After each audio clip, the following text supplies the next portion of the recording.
Je vous ai jamais parlé de ma perte de poids? Je suis passé de 130 kilos à 79 et je vous en ai jamais parlé. Allez, on va ranger ça là, parce que ça va pas le faire. Je tiens quand même à vous dire juste les openings, surtout celui-ci, donc de Full Metal Alchemist. Je crois que c'est le premier si j'ai pas de conneries. Masterclass, faut l'écouter pendant les entraînements. Bon, je vais vous parler de ma perte de poids, mais en même temps, faut bien s'entraîner.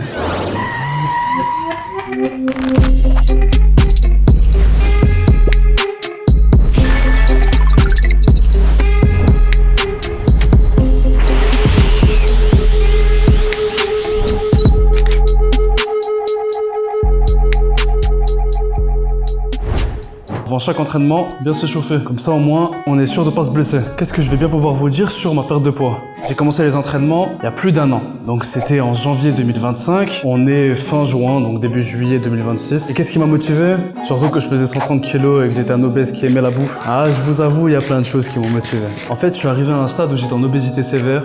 Pas loin de l'obésité morbide. Bon, en fait, à un moment, tu le ressens. Tu commences à t'essouffler un peu plus. T'as plein de trucs qui vont pas. Donc du coup, pas très agréable. J'avais mes articulations qui me faisaient de plus en plus mal, même quand je marchais. Mes genoux, mes chevilles. Ça a été un des facteurs, mais pas le plus gros. Mais en fait, j'ai pas toujours été gros. Je crois que j'ai commencé à grossir en 2020, depuis le confinement, et surtout depuis que j'ai eu mon appartement seul. Parce que je me faisais pas du tout à manger, quasiment jamais. C'était plus je commandais ou je mangeais des kebabs, ou sinon mes repas c'était principalement des pâtes à la crème. Ouais, c'était vraiment pas ouf. Comment j'ai fait pour perdre autant de poids? Bah en fait, y a pas de secret. Ce qui m'a vraiment fait perdre du poids, c'est de 1, l'alimentation. Du coup, j'ai mangé des trucs qui n'étaient quasiment pas transformés. Légumes, féculents et protéines. Et du coup, en plus de ça, bah, je me suis dépensé. En fait, faut vraiment pas sous-estimer la marche. Et je me suis inscrit à la salle. Alors que de base, j'étais pas trop sale, mais en fait, quand on fait 130 kilos, le poids de corps, en fait, j'ai pas voulu jouer avec le feu. Donc du coup, je me suis inscrit à la salle de sport et puis j'ai fait des exos de base. Quand j'ai des exos de base, c'est genre développé couché aux haltères, c'est genre des curls biceps, c'est genre cet exo-là par exemple, le tirage à la poulie, je crois que ça s'appelle, pour les triceps. En faisant ce genre d'exercice, j'ai juste réveillé mes muscles qui n'avaient pas travaillé depuis des années. Et forcément, le cardio, ça m'a aidé. Mais après, comme je vous ai dit, c'est juste une question de dépenses et de calories. Forcément, j'ai dû faire un déficit. Le fait de marcher beaucoup et de manger beaucoup moins, en plus en rajoutant des entraînements 5 fois par semaine, ça m'a permis justement d'arriver à un poids où aujourd'hui, je suis plutôt satisfait. Je me souviens, j'avais commencé en janvier, environ le 15. Et là où j'ai commencé à avoir les premiers résultats, moi personnellement, c'était en mars. Quand j'ai commencé à voir que mes pantalons commençaient à devenir un peu trop grands, c'est là où j'ai commencé à me rendre compte de mes résultats. Et ensuite, ça a été juste une question de continuité. Je vous avoue, j'ai juste continué et je crois que j'ai arrêté la salle en juin 2025 pour me lancer en street. Pourquoi j'ai commencé le street et j'ai arrêté la salle de sport? Je vais être honnête avec vous, la musculation ça a été trop long. En fait ça m'ennuyait de fou. J'avais pas envie de continuer. De faire un truc qui m'ennuie, je m'amusais pas. Ah oui, et je l'ai pas dit. Mais c'est vrai que quand j'ai commencé le sport, je m'étais aussi inscrit à la boxe. Important de le préciser. Oui, parce qu'en fait la boxe, très bon exercice pour le cardio. Je recommande à tout le monde, ceux qui aiment bien. Je vous invite à vous inscrire à un sport que vous aimez. Ça va vous maintenir. En fait psychologiquement, vu que vous aimez faire ce sport-là, ça va vous aider à perdre du poids. C'est important et je le recommande vraiment. Et du coup tous ces facteurs là ont fait que j'ai perdu du poids de manière naturelle. Donc non, ça, c'était pas moi avec un excès de cortisol. Alors oui, j'avais sans doute un excès de cortisol ou je sais pas quoi, mais je vais être 100% honnête avec vous, je n'ai pris ni protéines en poudre, ni créatine, ni coupe-faim. La seule chose que j'ai consommée, c'est de l'eau et des produits bruts, des légumes, des féculents et des protéines. Point. Je n'ai pas pris de produits. Je vous assure que vous pouvez perdre du poids sans prod de produits. Je n'en prends pas personnellement parce que je suis réticent avec les poudres, les produits transformés et les trucs comme ça. J'aime pas du tout. J'aime bien les choses qui sont brutes. Il faut تكون وحش animal. لازم تكون وحش. C'est dingue. Quand on va à la salle, c'est pour faire du sale. Désolé pour l'imitation. Plus jamais. Est-ce qu'il y a eu des changements depuis que j'ai perdu du poids? En vrai, plein. Vraiment beaucoup. Dans un premier temps, je suis beaucoup moins essoufflé.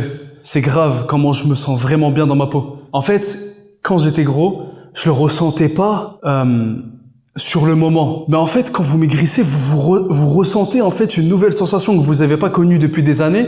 En tout cas, ça, c'est les gens qui étaient maigres avant d'être gros. Ou alors, si vous avez jamais été gros, je vous jure que si un jour, je vous le souhaite, de maigrir, vous vous sentirez beaucoup mieux. En termes d'articulation, de respiration, le fait de bouger, un truc tout bête.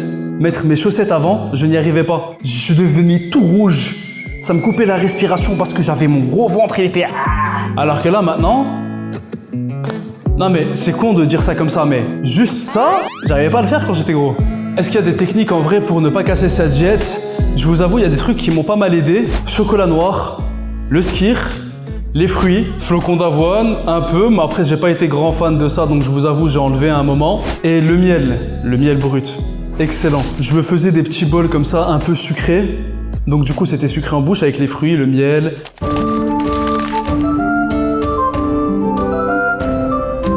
Le skyr, c'est pas sucré, mais le chocolat noir, en fait, ça donne un truc qui fait que ça me donne plus envie de manger de sucre. Et puis les fruits aussi, tout court, juste les fruits. Après, en abusez pas, mais ceux qui vous disent oui, les fruits, faut limiter, non, faut pas limiter. Allez-y, restez dans les limite raisonnables, deux fruits dans la journée, c'est très bien. À l'époque où je ressemblais à Boo, avant de ressembler à Sayen, en fait, c'est vrai que je me rendais pas compte. En fait, c'est surtout quand je revois des photos de moi avant, le changement est surprenant. En fait, vous savez, c'est bizarre à dire, mais encore aujourd'hui, je me vois gros. Surtout que moi qui aimais beaucoup manger, parfois je fais des crises d'hyperphagie, je crois que ça s'appelle. C'est à des moments où je serre, je pète un câble, il me faut un truc sucré et j'en abuse. Genre, je peux m'acheter 3-4 cochonneries, genre des M&M's, Kinder, chips, et je me les arrache en une soirée jusqu'à avoir envie de vomir. Et après, je me dégoûte. Et du coup, moi, personnellement, ce qui m'a aidé pour ce genre de choses, pour être honnête, à un moment, j'ai commencé OMAD. Donc pour ceux qui connaissent pas, OMAD, c'est One Meal a Day. Quand j'ai commencé OMAD, donc One Meal a Day, ça a été dur les premières semaines, mais après, je me suis habitué. Et je vous jure que j'ai arrêté ce genre de crise d'hyperphagie. Parce qu'en fait, juste le fait de manger le soir, ça me blindait. J'avais plus envie de manger ce genre de sucreries, de cochonneries et tout. Et j'ai fait OMAD pendant genre 6 mois. Bon, maintenant, j'ai arrêté. Je fais donc 2 repas par jour, un le midi, un le soir. Et parfois, je me prends une petite collation à 16h, mais c'est rare. Très souvent, je reste juste sur 2 repas. La collation, c'est un fruit. Donc, pour ceux qui ont des crises d'hyperphagie, est-ce que je vous recommande OMAD? J'ai envie de vous dire, essayez.